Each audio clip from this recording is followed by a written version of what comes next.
ശബരിമലയിലെ അഷ്ടാഭിഷേക പൂജയ്ക്കുള്ള സാധനങ്ങൾ വാങ്ങിയതിലെ ക്രമക്കേടിൽ അന്വേഷണത്തിന് നിർദ്ദേശം നൽകിയിരിക്കുന്നു ഹൈക്കോടതി. പൂജാ സാധനങ്ങൾ വാങ്ങിയതിൽ ദേവസ്വം വിജിലൻസ് ഒരാഴ്ചയ്ക്കകം റിപ്പോർട്ട് നൽകണം. കഴിഞ്ഞ 10 വർഷത്തെ അക്കൗണ്ട് പരിശോധിക്കാൻ സംസ്ഥാന ഓഡിറ്റ് വകുപ്പിനും ദേവസ്വം ബെഞ്ച് നിർദ്ദേശം നൽകിയിട്ടുണ്ട്. വിവരങ്ങളുമായി ശ്യാം ദേവരാജ് ചേരുകയാണ് നമുക്കൊപ്പം. ശ്യാമ, എന്തൊക്കെയാണ് സംശയിക്കുന്നത്?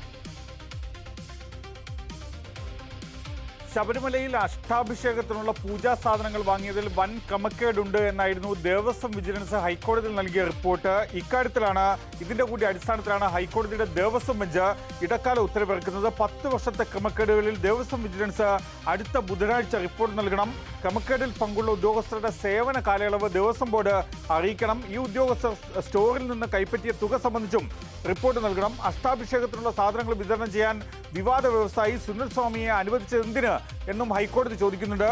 സുനിൽ സ്വാമിയെ പുറത്താക്കണമായിരുന്നു. സുനിൽ സ്വാമിക്ക് പ്രത്യേക മുറി നൽകിയതിന് ന്യായീകരണമില്ല എന്നുകൂടി ഹൈക്കോടതി വ്യക്തമാക്കുന്നു, വിമർശിക്കുന്നു. വിവാദ വ്യവസായിയായ സുനിൽ സ്വാമിയുമായുള്ള ഇടപാടിലൂടെ ദേവസ്വം ബോർഡിന് നഷ്ടം സംഭവിച്ചോ എന്ന കാര്യവും കൂടി അറിയിക്കണം.